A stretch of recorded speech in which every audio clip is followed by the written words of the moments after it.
I have two goals with this video. First, I want to use it almost as a diary entry. It marks where I am in my life, and if I ever forget what it is I'm trying to do with this community and why I'm doing it, I hope I can use this video as a reminder of those goals. It's a thesis of sorts, reminding me of the main topic. Second, I think about these experiences, and I think they can help a lot of people. Not just in the gloving community, but in any other subculture, and also just in life. I think a lot of people in this community have experienced very similar things, resulting in them having very similar feelings. Many take these experiences and do what I did, which is leave. It's been over a year since my last video, and I admit it was kind of a weird place to leave the channel. I wouldn't say that my channel had that much attention in the grand scheme of YouTube or even gloving. But I've heard enough friends and even strangers ask me, where's the new content? Where are the videos? What's going on? And I've had two separate occasions where I was just hanging out with a friend and they brought someone along, someone I've never met before. And they'll say, oh yeah, so-and-so got me into your channel. I'm subscribed to you. And then I say, really? Do you glove? And then they say, no, I just like your videos. Which is really weird for me, because I can't imagine how a non-glover would find my content remotely interesting. Still, I appreciate the sentiment.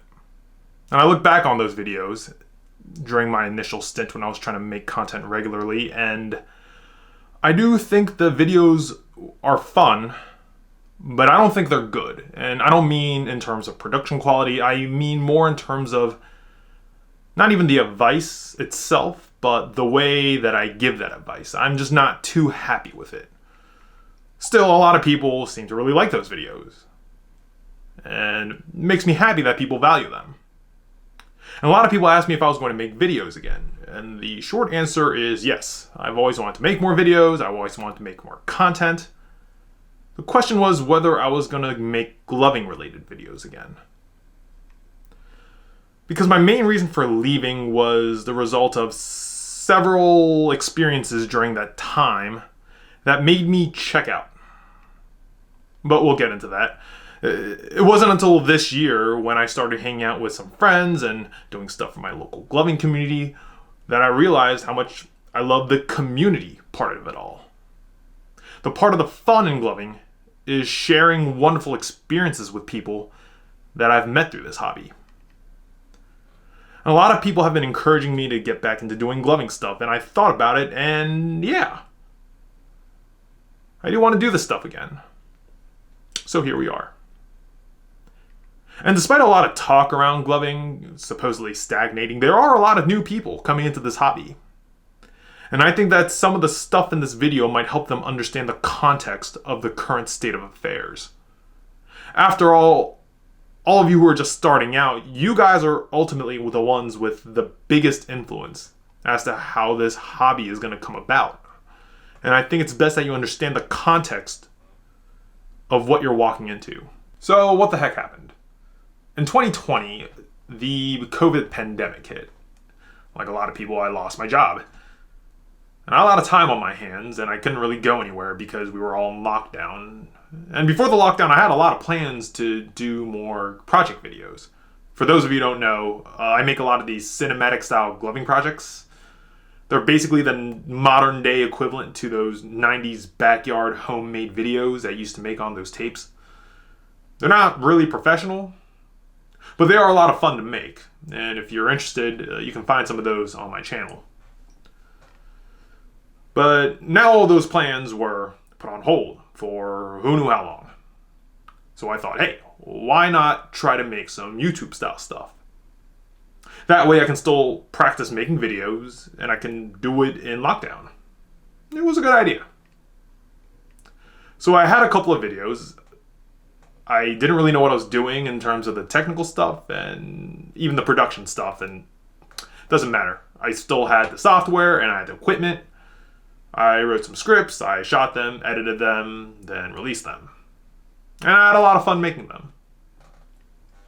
And at some point, two different people representing two separate entities messaged me saying, hey, you should message so-and-so. You might be able to do some cool stuff together. And I was like, sure. Even before the pandemic, I was getting to a point in my life where I was feeling stuck in my current life situation. I hated my job. I came home miserable every single day. And at that point in my life, my vision for an ideal life was doing the things I loved for money. I think most artists get this idea into their head at some point. On paper, this is great. Who wouldn't want to make a living for what they love? Income and time to invest in their craft, it's two birds in one stone. However, both business deals did not work out at all. Now, to preface this part of the video is not to incite any drama or hate. It's why I'm keeping everyone anonymous, keeping all the entities anonymous, and making the details as vague as possible. At the end of the day, I don't have anything against these people or anyone involved in either case. Although there are people on the other end who definitely do not feel the same way. Without going into identifying details, both of these business deals fell through. And there were various reasons. But the biggest of all, I would say, was the lack of professionalism. Both entities, I felt, wasn't giving enough support and attention. I also felt that the way in which communication was handled were a bit mismanaged and unprofessional.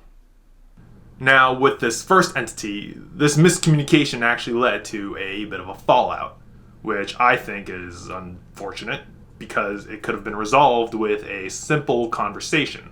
But the person did not want to have a conversation. They wrote off one of my actions as a deliberate attempt to sabotage operation, when in reality, I made an innocuous decision that had nothing to do with business. Now, regardless, I still understand why this person reacted the way they did. Because gloving culture, especially within the business, has a history of betrayal and backstabbing. This person and I, prior to this, had no personal relationship. All we really had to go on with each other were these series of interactions.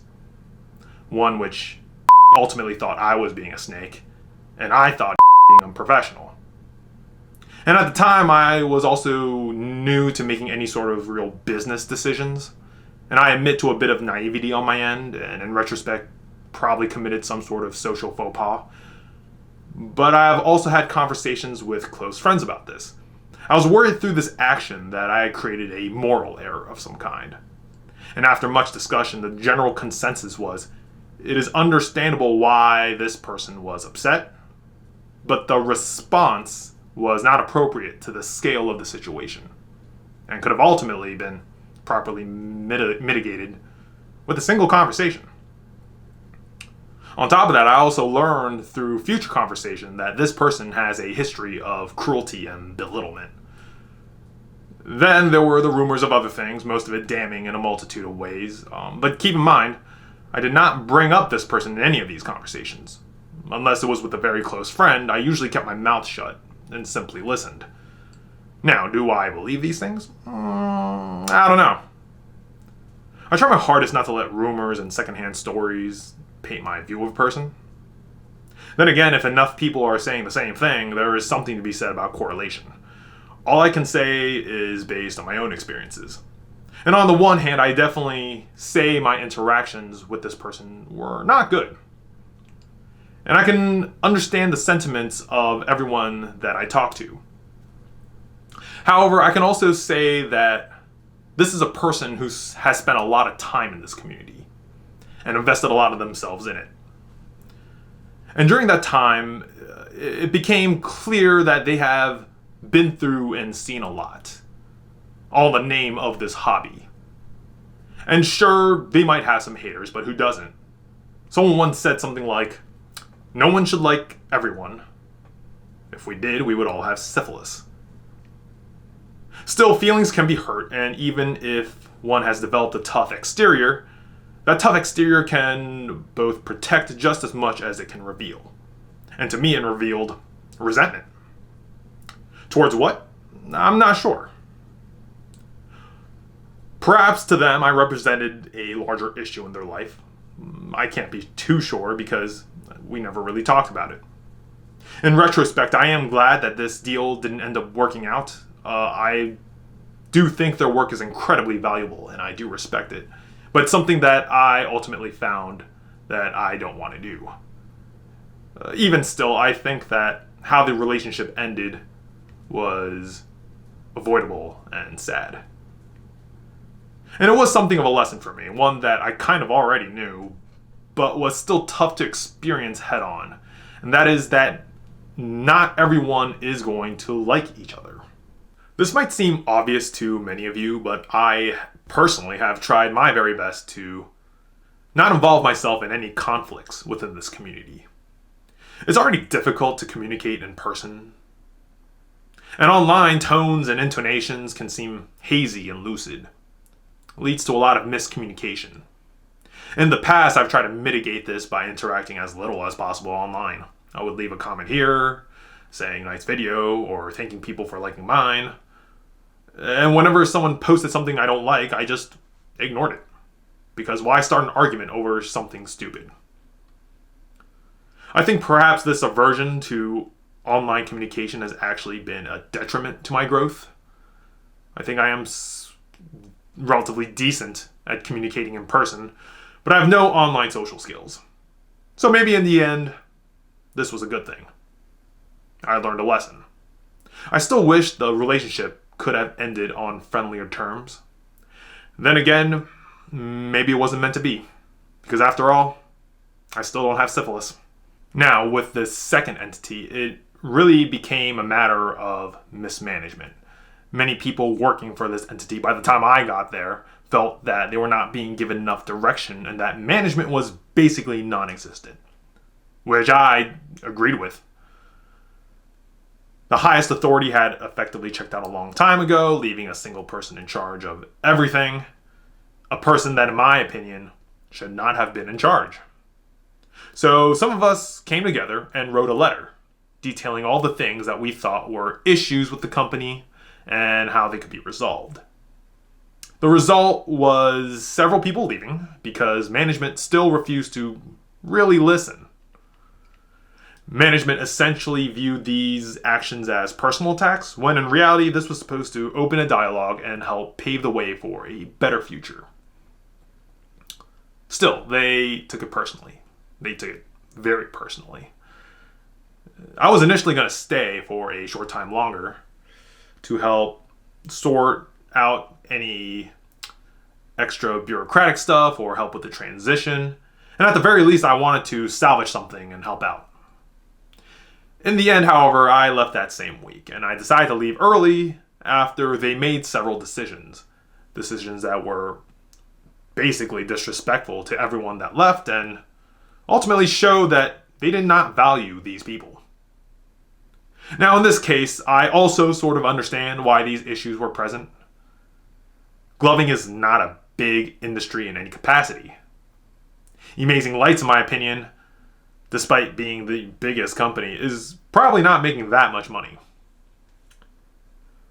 And everyone else who is currently within the space trying to make it, whatever that means, is ultimately a small business. And most of these businesses don't operate full time. This is an issue considering that many of these entities have large-scale ambitions, but with such a limited budget, resource, and committed employees to help achieve those dreams, there is only so much you can do. However, I feel like this second entity had a lot of potential, but they made several decisions, especially in choosing their leaders and managers, that ultimately led to failure.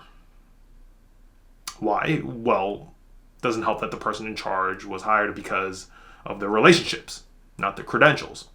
And I've done this too. I've worked on projects with people because I thought, hey, I like this person. Maybe we'll make good stuff together. And no, it doesn't always work out. I understand why it happens, but still. I think that both of these stories reveal an overall lack of professionalism and maturity, not just within the business side of things, but within our scene as a whole.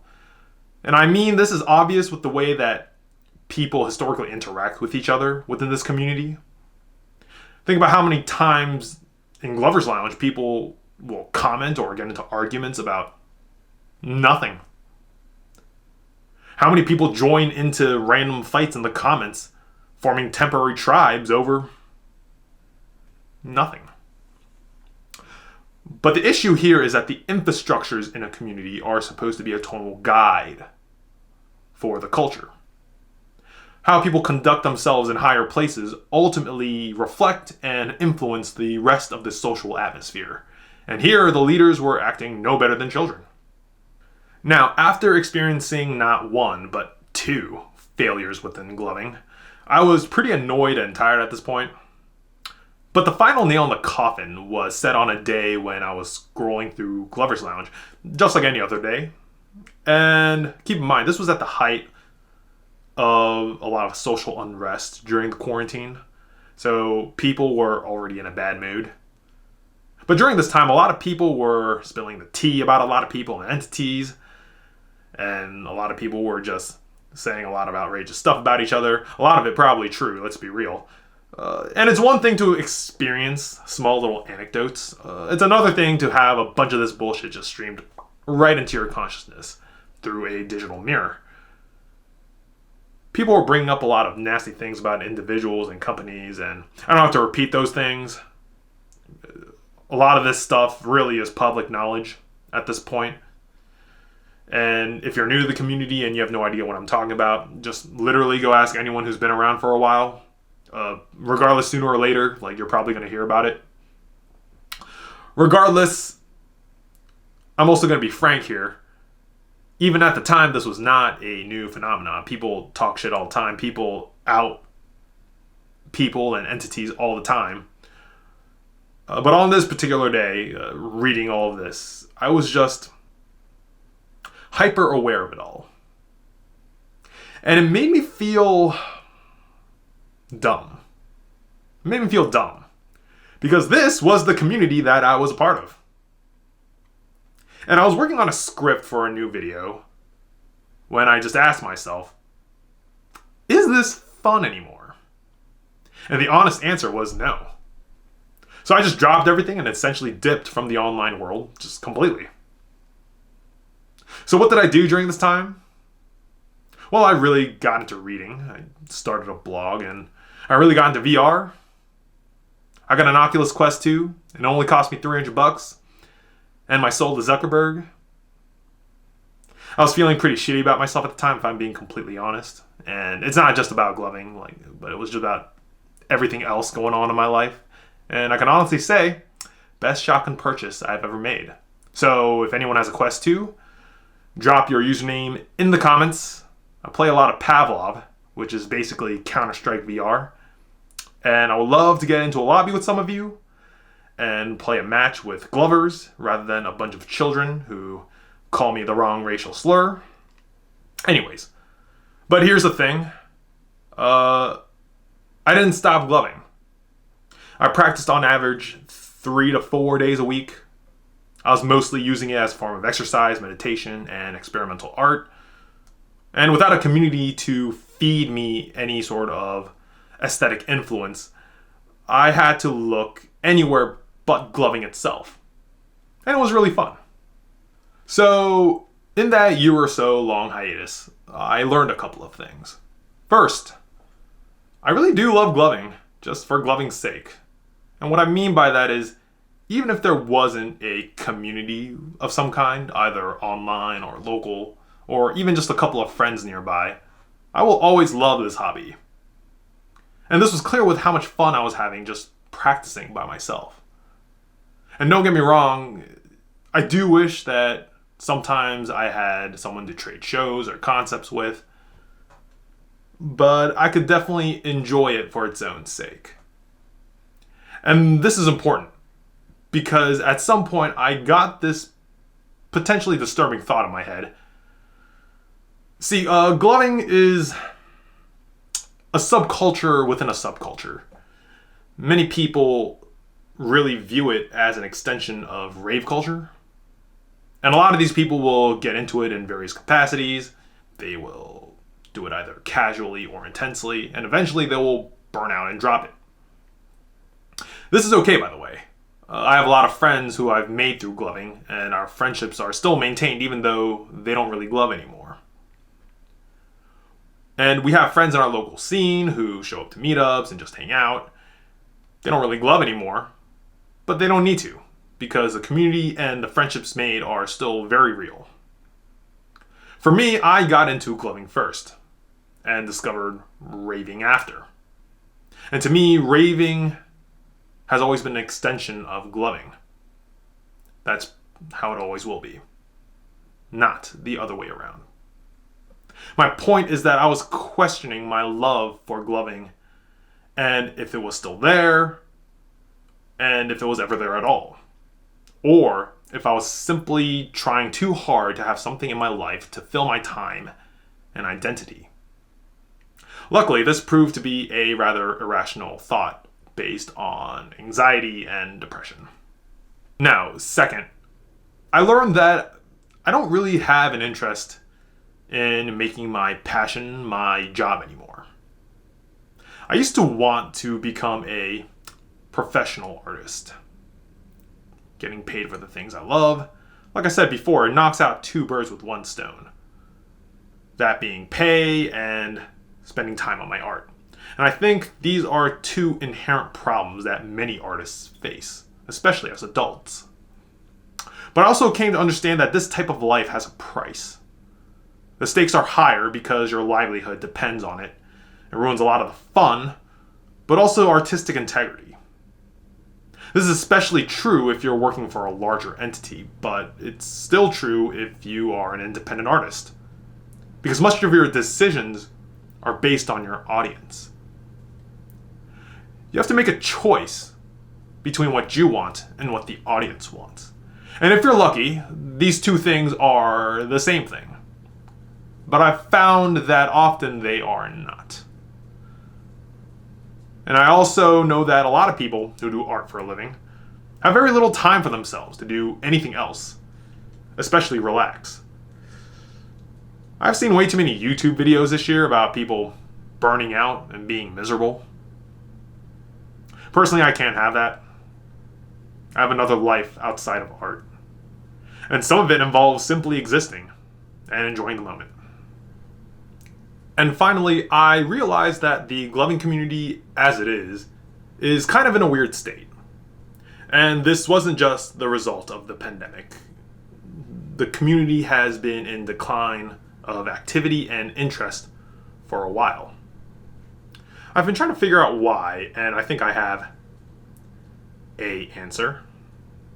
In reality, there are many reasons, but I'm only going to talk about this one broad strokes reason. Because this could be a video on its own. And in fact, I did talk about this with a couple of the people on a podcast recently, and you can find a link to that below. Anyways, the reason being, gloving is not just a subculture, but it is a youth subculture. And unlike other youth subcultures, gloving is a hobby essentially run by these youths.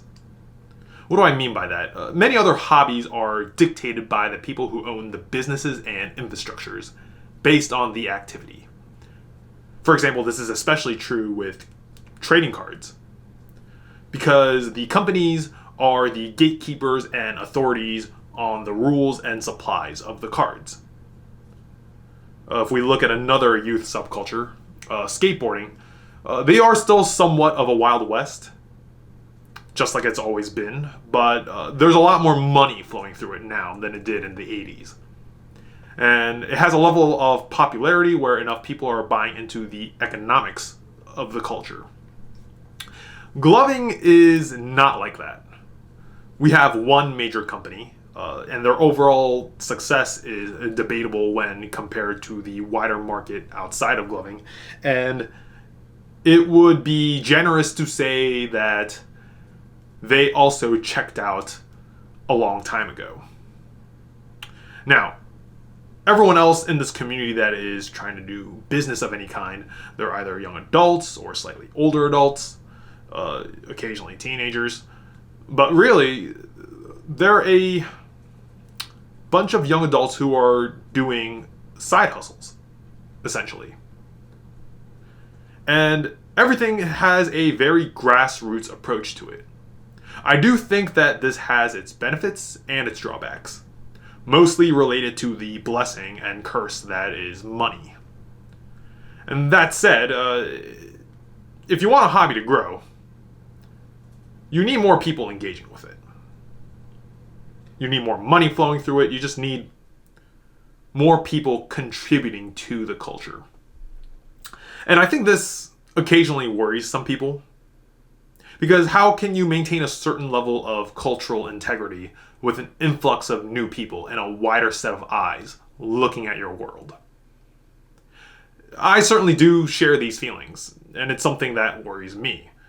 Because what kind of people would be coming into this community if the floodgates opened? And how would the population perceive all of us? Most of all, how would it affect everything that we have built? Because despite what you think about him, I think that this is something that Brian Lim, the CEO of Amazing Lights, tried very hard to create a solution for. He ultimately wanted to almost rebrand gloving and make it less related to rave culture and more akin to a sport dance. Why? Because again, we are a youth subculture, closely tied to a youth counterculture. And without going into specifics, let's be honest here, our community is not exactly known for being the most responsible. I remember one time I was still in high school and I went out to California to visit family, and this was before I knew too much about Amazing Lights and where they were operated. And my aunt asked what I'm into, and I told her I was into gloving, and she goes, "Mama," which is old Korean lady for "what?" And she proceeded to nag my mom about my non-existent immoral behavior. Now, naturally, I'm not a very good listener. So, despite concerns, I continued to glove anyway. But imagine how many people in the world actually listen to their parents. The number is higher than you think.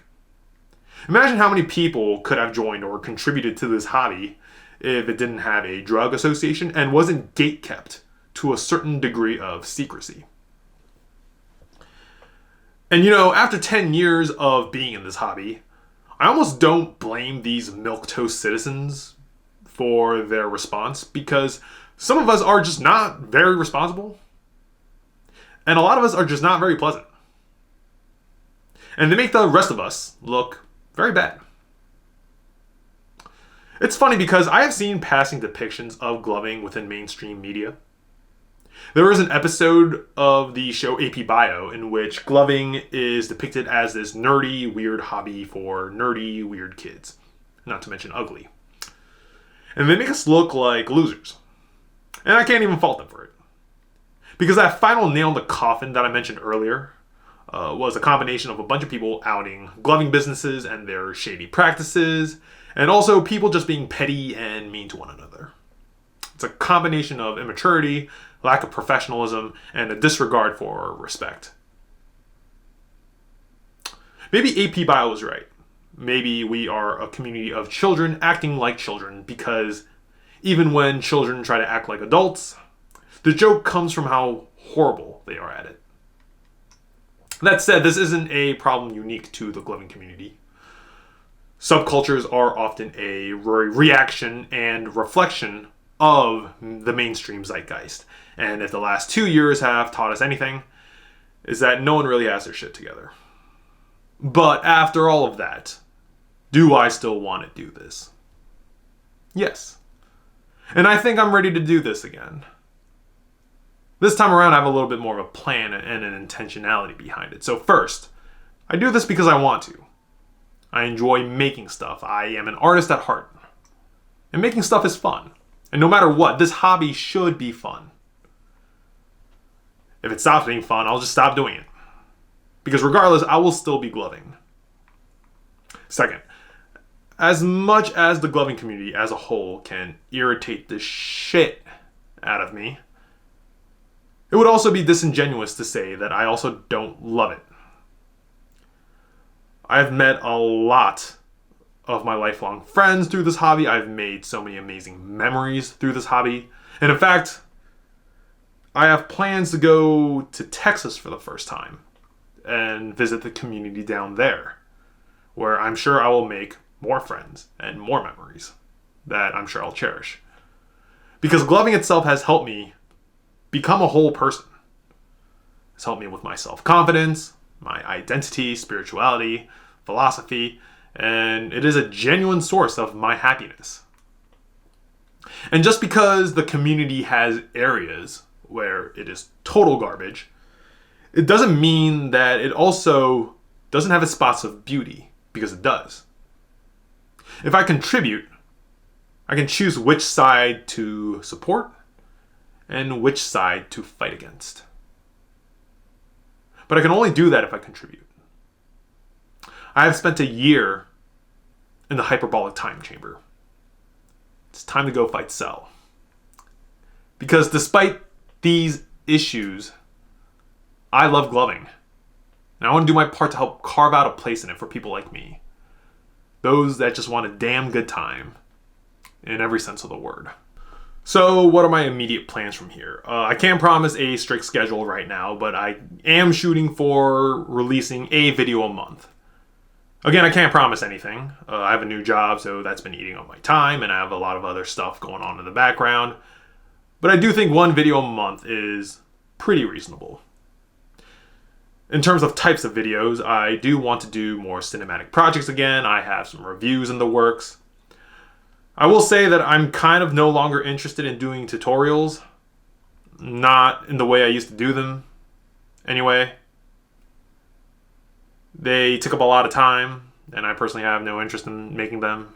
And there are a lot of other people who do a much better job than I ever could. But instead, I do have an interest in making theory videos. Now, these will be very simple. I'm just going to frame it like this.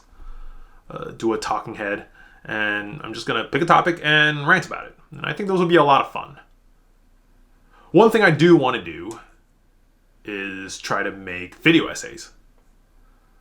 Because I helped Josh Katz make a video essay about gloving a while ago. I want to say about a year ago. And I mostly just sat there and said, this is amazing. While he was being really smart and really literary and made me want to make one of my own.